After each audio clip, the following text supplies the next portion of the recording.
Hey, what's going on, everyone? My name is Matt Jarbo. This is $3 Theater, and Game of Thrones returns tonight for the penultimate episode, the second to last episode ever. And I don't know about you, but I'm very excited to see what happens with it. It's going to be another brutal battle episode, a long episode. I'm getting ready to watch it with my dad in a couple hours, and we're both really excited, as we both have absolutely loved this season, as we have both loved the show up until now. And I find it interesting that when I go and I look at Game of Thrones commentary on YouTube, the more popular videos, the more popular articles, the more popular people are all just shitting on it. Right? At this point, Game of Thrones has become that series that's just fun to shit on. And I like to ask my question as to why. Now, people out there might argue, oh, well, there's terrible writing, there's terrible everything, there's terrible this. Not really. It's pretty on par with how it's been. It is. It's pretty on par with how it's been. D.B. Weiss and David Benioff were adapting George R.R. Martin's books. They were pulling a lot from the dialogue and the themes and the tones and the characters. And when that went away, they were then given a summarization of what was going to happen, at least from what R.R. Martin had said. That could change at this point in time based upon the response to the season. He might sit there and pull a Full Metal Alchemist Brotherhood and divert what he wrote to what the show gave us. And then later on, they come back and they do Game of Thrones again, but it's Game of Thrones Brotherhood. That could be a freaking huge thing for HBO. But really, the culprit here is George. And I don't think enough people out there are calling that out. They're attacking the showrunners for doing the best that they can with what they've got.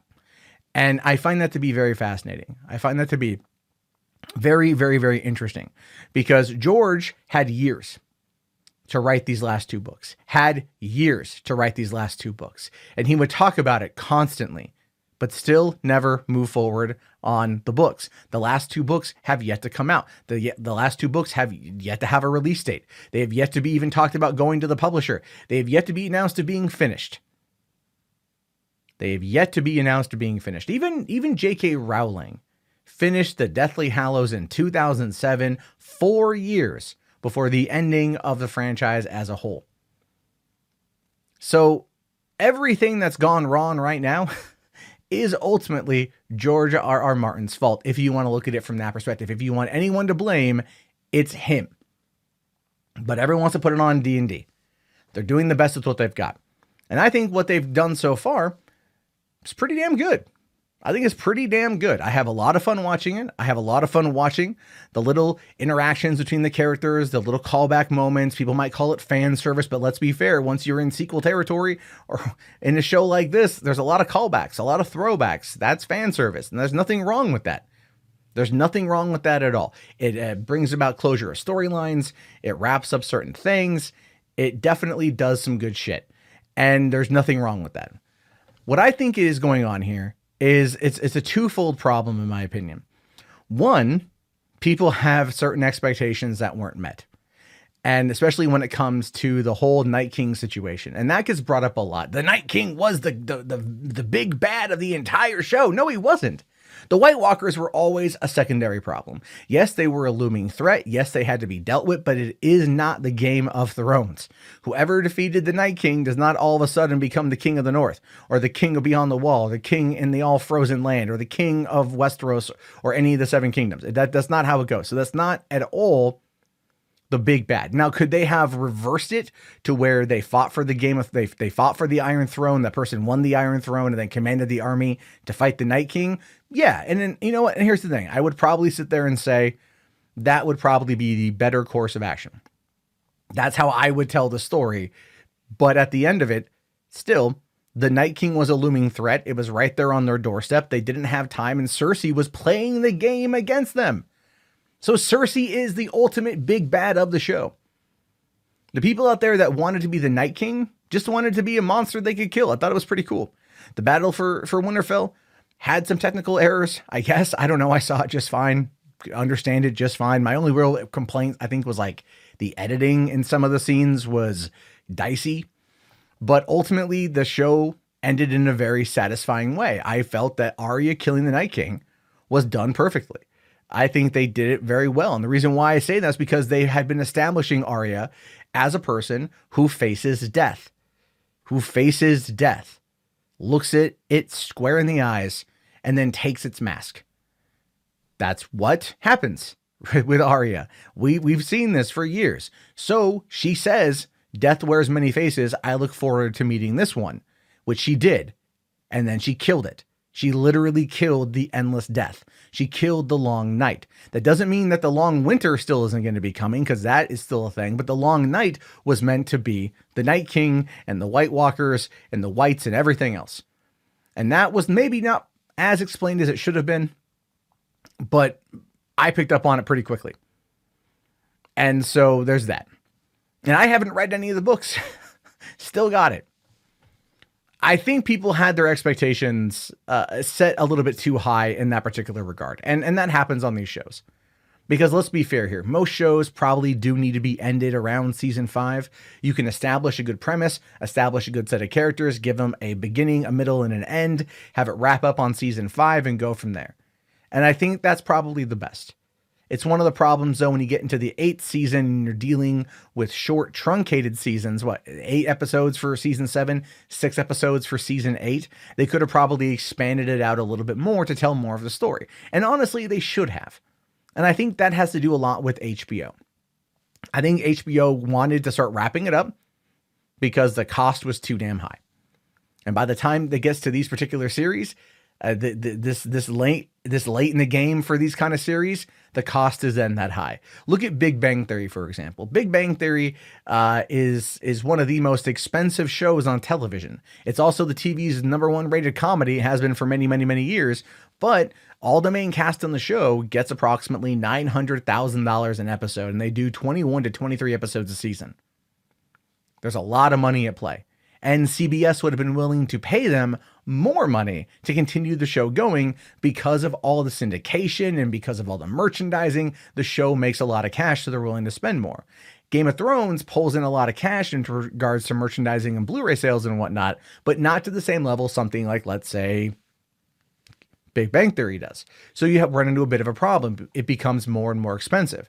Additionally, the AT&T merger with Warner Brothers, Time Warner, was probably looming on the horizon. And there's also going to be a lot of slashes and cutbacks and things like that. So it's possible that might have played a part in it. I don't know for certain.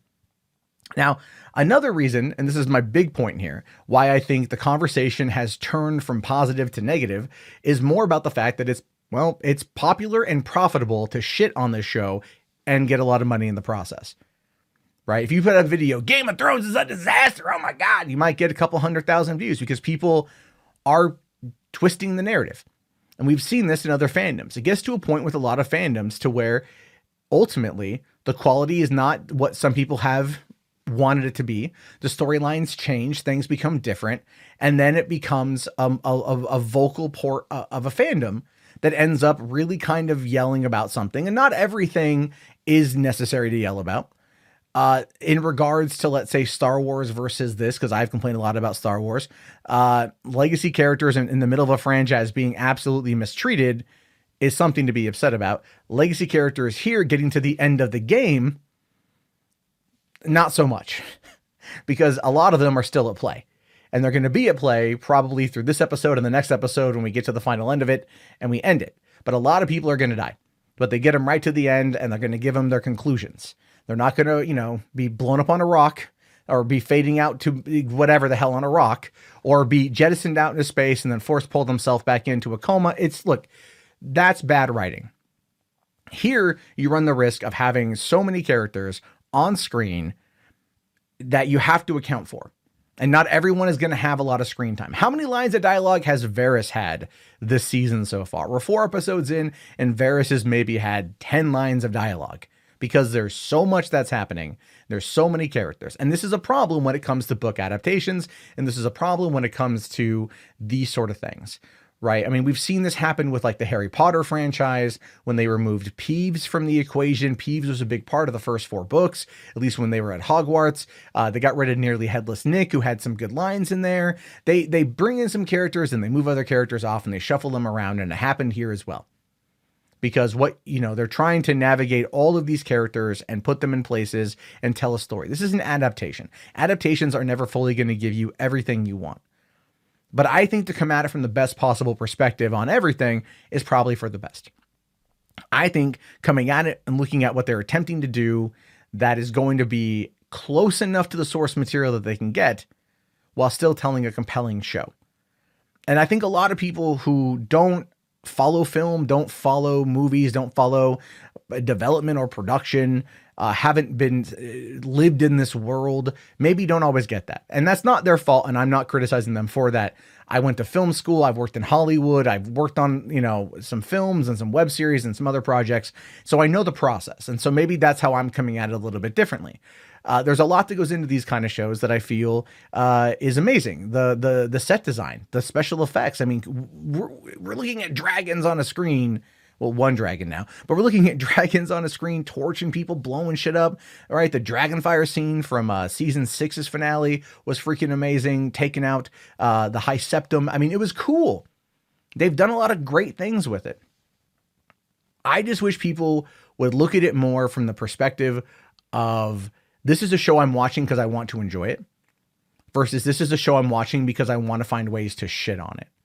And I think if more people came at it from more of a positive mindset, I think their perspective of it would be changed a little bit. But the problem with it is, though, it's so easy to spread negativity throughout the internet. It's so freaking easy to spread negativity throughout the internet that it becomes a crutch. And you start looking for things to hate. You start looking for things to critique. You start looking for things to dunk on. And then that overall becomes a conversation. And a lot of the actual criticism and nuance and whatever else gets lost. Because people then just realize, oh, I can sit here for 20 minutes and just bitch about this show and not add anything of value to the conversation. And that's honestly, I watch a lot of videos that do that kind of stuff. You can like Game of Thrones.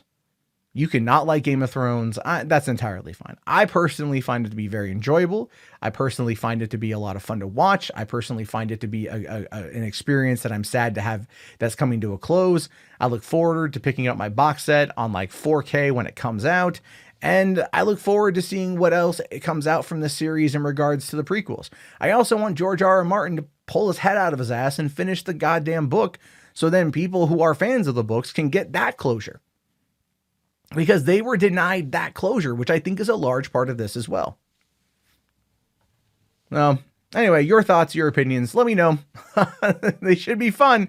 I'll talk to you guys later. Have yourself a great day and peace out.